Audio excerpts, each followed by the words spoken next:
It's a foggy morning, but as that fog rolls through the gap up here, it won't be long till the sun burns it off. As a child growing up, I spent some porch time with my grandpa, and we get out after breakfast. The fog would blow up, come up the hill, and go through the gap. It is like a stream of clouds going up the hill.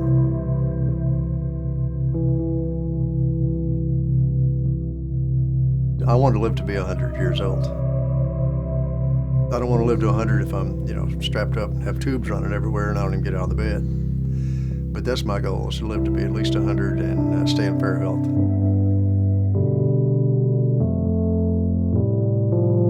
There was a time that I'd carve a spoon the first hour of my day, and that was to clear my head of everything else, focus on that spoon. And while I'm working on the spoon, because I made one yesterday, I'm considering those mortise and tenon joints I'm going to cut. I'm thinking of how I'm going to plane that mantelpiece off top, nice and flat and true, and what my afternoon is going to be like. And that helped me then get my day focused and what was going on, is to have that little meditation of making a spoon first thing in the morning.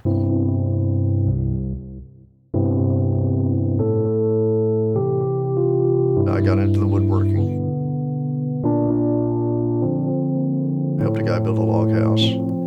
And my purpose was to learn how to build a log house, because I wanted a log house of my own. And instead of going to the bank and finding a contractor and doing it the conventional way, I wanted to build it.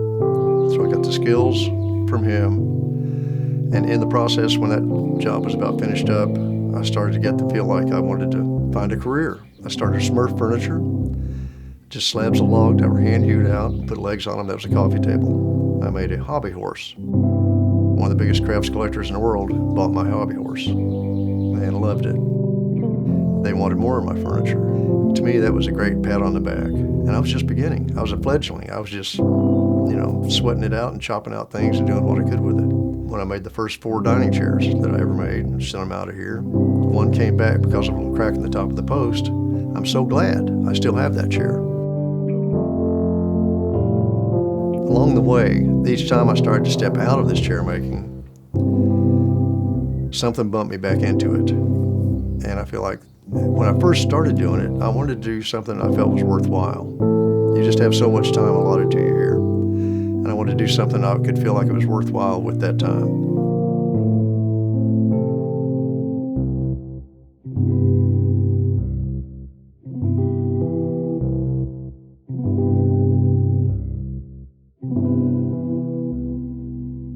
There's different parts of my job. It's everything from going into the woods and knowing the right tree. If I were more of a philosopher, I might say waiting for the right tree to speak to me, waiting for it to tell me this is the tree you want. I've learned just by looking at the trees and knowing the knots or the turns or twists in the tree and seeing the furniture I want out of it. Going out and getting a hickory bark tree. I go out with the hatchet, the draw knife, pocket knife, and get the rolls of hickory bark, cut the sapling, cut it off high so it sprouts back out, you're not killing the tree off. Get to work, and the animals decide you're not there hunting them or anything. Before long you look up and there's a groundhog run around doing whatever it does, or a coyote will run through, or you'll see deer and squirrels. And once you get busy and they kind of get used to you, they go on about their business. All the way through the plant life. Today we've seen some great wildflowers that are blooming this time of year. It's just great to be part of and see the beauty in the woods and be just a little piece of that.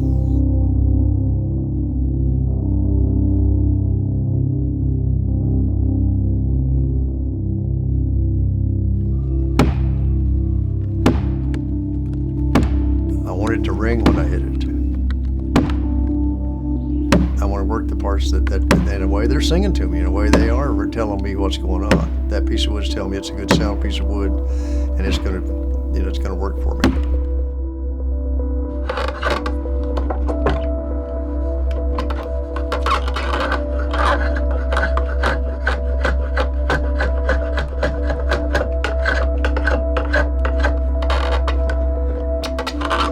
I feel like when I get into a rhythm of work, and anybody that does anything physical, but especially the creative process, that you get into a rhythm in your day. My grandpa used to say, once you've worked an hour, the other 7 go pretty smooth. You get that rhythm going, you get your psyched up to working. If it's shaving horse work, I'm here. I'm getting the rhythm of taking the side off, this side off, down the middle, flip it over, and getting all those 8 sides of that part nice and smooth. feel like each chair that I make is a sculpture. I don't try to master the wood. I master the tools that I'm working the wood, but I don't try to master the wood so much. That's one of the trademarks in my work, is to have that rung that's got the little turn in it, that's got the twist or a turn somewhere in it. At least one rung in the chair's got that. And that's a statement saying I'm not mastering this wood, I'm working with this wood. There's joinery techniques that I use that I don't have to use glue, screws, or nails. You get everything you need right from the woods. That appealed to me, that I could have economically vertical business. I don't have to outsource anything. I don't have to go somewhere to get parts. Everything I need is right here in the woods. The independence and the freedom that offered me was a large appeal to make me want to learn all I could about this and carry on the tradition of hand-carved chairs. People started to value their grandma's chair that's got the hickory bottom in it more. And in the past 40 years, the value of handmade objects I feel like it's getting a lot more respect.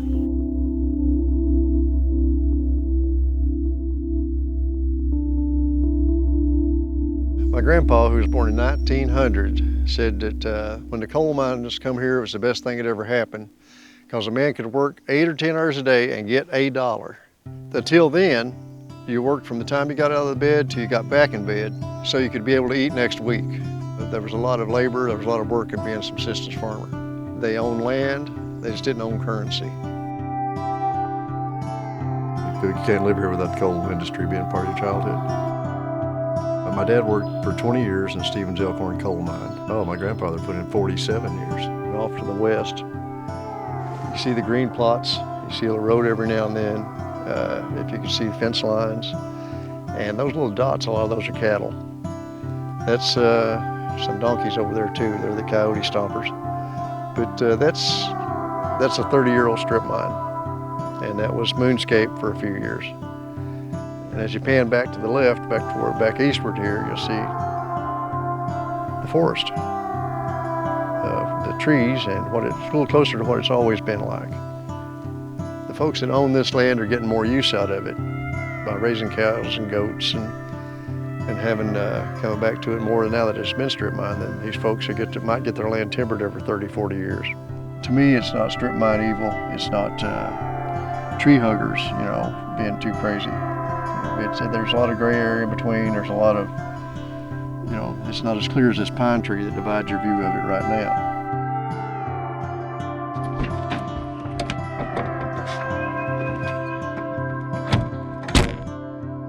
I live in the hills of eastern Kentucky. Head of a holler, as they describe around here. The topography is described in terms of hollers, creeks, up the hill, down the hill, up the river, down the river. North and south and east and west are relative, but not so around here, because of the hills that we have here. You don't go in a straight line shot like you might out in flat land where the road would go east or west. You go in a general direction that ends up east or west or north or south. But in getting there, you're going all over the place.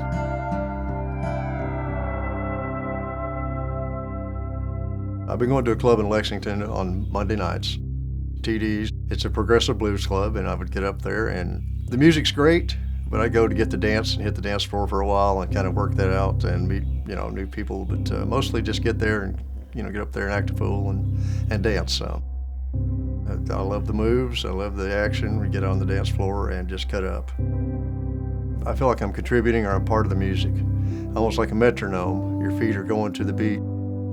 There's steps that you can do, and you're out there, ba-da-dum, ba-da-dum, ba-da-dum, ba-da-dum, right with the beat. That feels good. It feels like, well, you're not just hearing the music, you're part of the music, and you're feeling the music. That's what dance does for me, especially old-time mountain dancing. Wood is flowing, and there's a flow to it coming up out of the ground, and how the grain runs may change a different direction, almost like the water does. Just think of wood as a fluid stuff flowing up out of the ground and just kind of wrapping itself around whatever gets in the way. It's almost like a metaphor to life, that you're sure you're going to have trouble, you're going to have things going on. And instead of fighting that, when you can, embrace it and go with it. Don't invite it into your life, but when it's there, deal with it. When it's there, work with it, make it part of it, and go on. I have a blessed life. I feel like I am, every day. Count my blessings, thankful, and wake up every morning thankful for another breath and this beautiful day and this beautiful place, because right here is where it's at. So I feel like this is still private, and it's like almost undiscovered. And that's good for me. That's okay. When people buy this chair, or when people want this chair in their life, they want a little piece of these hills that people love. They want a little piece of that beautiful tree that grew out there.